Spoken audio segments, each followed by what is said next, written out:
The cafeteria was alive with the dull roar of metal trays clinking, conversations spilling from table to table, and the unmistakable air of soldiers in routine. It was just past noon at Camp Halbert, a Marine Corps training facility tucked deep in the desert, where heat clung to the walls and pride hung even heavier in the air. Amidst the uniformed bodies crowding the mess hall, a small, solitary figure sat quietly at a corner table. She was always there, same time, same seat, same silence. Some had assumed she was attached to admin, others guessed logistics. A few, noticing the slim build, the unassuming ponytail, and the way she never made eye contact, whispered that she might be kitchen staff taking a break. Nobody ever asked, and she never volunteered. Rebecca Martinez had been eating her lunch in the same place for 3 weeks, unnoticed and unbothered, until today. For Marines, loud and confident in the way only young men fed on adrenaline and fraternity could be, spotted her as they swaggered past her table, half laughing, half curious. Brad Thompson, their unspoken leader, with the square jaw and buzz cut like it was molded from regulation itself, slowed to a stop. His tray clattered onto her table with casual arrogance, followed by the others. He grinned, not maliciously, but with the kind of superiority that grows from a place where strength is visible and measured in the size of one's shoulders or the sharpness of one's bark. "What's kitchen staff doing sitting in here with us?" he asked, loud enough for nearby tables to hear, and a few chuckles rippled outward like dropping a pebble into a still pond. Rebecca didn't look up. She continued eating, methodically, her movements unhurried. This, of course, only encouraged them. One of the other Marines leaned in, sizing her up, clearly amused. Or maybe she's here to mop the floors. Could be undercover janitorial. More laughter, the kind that seeks to provoke, to dominate, to assert a pecking order. Still, she said nothing. Her tray remained in place, untouched since the moment they sat down, her expression unchanged. But beneath the cafeteria lights, something caught the attention of a man seated a few tables away. Colonel James Williams, decorated and grizzled from 3 tours too many, had been reading a folded copy of Stars and Stripes, trying to ignore the bravado echoing through the mess hall. But as Rebecca reached for her water bottle, her glove slipped slightly, revealing a silver ring, plain to most eyes, perhaps, but not to his. It was small, discreet, etched with a trident barely visible unless you knew where to look. And James Williams had known exactly where to look for over 20 years. His eyes narrowed, the air around him suddenly sharper. The ring wasn't Navy standard.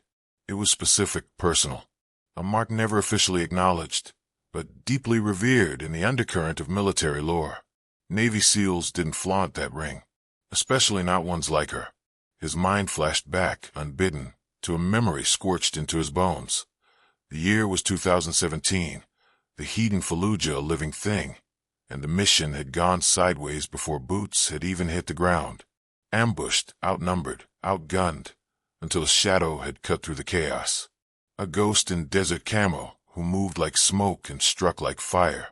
She had no name then, only a code name whispered in radio static and debriefs, Desert Ghost. Nobody had seen her clearly. Nobody but him. And now she was here, eating quietly, being mocked by boys who had no idea what they were poking. Colonel Williams stood slowly, pushing back his chair with a deliberate scrape that silenced the table around him. He walked with purpose, his boots echoing on the tile floor, every eye turning as he approached the small table at the corner. Brad Thompson looked up, confused at first, then slightly uneasy.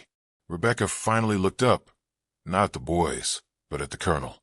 Their eyes met for a single breath, a quiet recognition passing between them, like a sealed document exchanged wordlessly. Without a sound, William straightened, drew his hand to his temple, and saluted her. The mess hall froze. There was no confusion in his face, no hesitation in the gesture, the kind of salute reserved not for rank, but for respect, for legends, for those who had earned their place not through ceremony, but through survival. Brad's mouth opened slightly. The others stared, bewildered, trying to process what was happening. Rebecca, unblinking, simply nodded in return, subtle, restrained and final. Williams turned toward the crowd, his voice calm but carrying. "You are sitting in the presence of a warrior who has done more for this country than any man in this room has yet dared." His gaze swept over the Marines, like a storm rolling in over a quiet town. "She is not kitchen staff. She is not logistics. And if you had any understanding of the men who wear that ring—" He paused, letting his words pierce deeper than any rebuke. "You'd know better than to question why she's here." He didn't wait for a response. He didn't need one. The message had landed. Rebecca returned to her meal as if nothing had happened, chewing methodically, her tray steady, her shoulders relaxed. But the silence that followed her now wasn't born of mockery. It was reverence cloaked in confusion. The 4 Marines, red-faced and speechless, gathered their trays and melted back into the crowd, heads low. No apology was needed. No confrontation required. They had seen enough. And yet, the story didn't end there. What nobody in the room knew, except perhaps the colonel, was that Rebecca hadn't come to this base for rest or reassignment. She had been sent, specifically and deliberately, to oversee a new combat readiness program, one that would put even the most seasoned Marines through drills designed to strip away ego, sharpen instinct, and teach humility. A final proving ground. Tomorrow morning, those same 4 Marines would find themselves standing at parade rest, blinking against the rising sun, wondering who the new tactical instructor might be. And when Rebecca Martinez stepped onto that field in full gear, with the insignia of a program they'd never even heard of, their jaws would slacken all over again. But today, she had been just a woman eating her lunch. And sometimes, that is the most dangerous thing of all. The next morning arrived with a wind that blew dust across the asphalt, like whispers, trying to warn those not yet ready.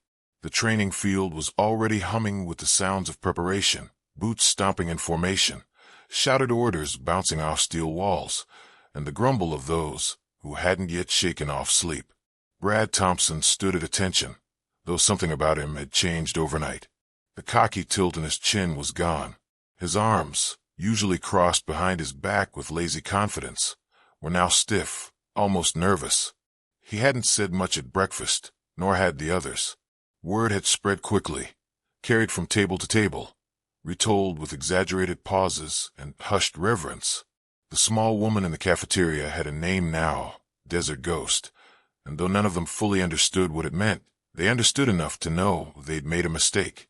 The drill instructor, a burly man named Harris, barked the usual roll call, then paused and stepped aside without a word. The silence that followed was unusual. When officers changed places in drills, there was always a formal handover, a briefing, a warning. But now nothing. Just the wind. Just the sun creeping higher into the sky. Then she stepped forward. Rebecca Martinez was no longer in fatigues. She wore the black and olive ensemble of a tactical ops leader, minimal insignia, every strap functional, every inch of her uniform designed for motion, not decoration. She wore no helmet, no sunglasses. Her eyes met each recruit's directly, cutting through them with calm indifference. She didn't walk like a guest instructor. She walked like the ground remembered her footsteps. The group stiffened as she approached. Brad swallowed hard, suddenly realizing his body had tensed in anticipation of a voice he feared would scold him. But no such voice came. She didn't speak for a full minute. She paced, measured, slow, calculated.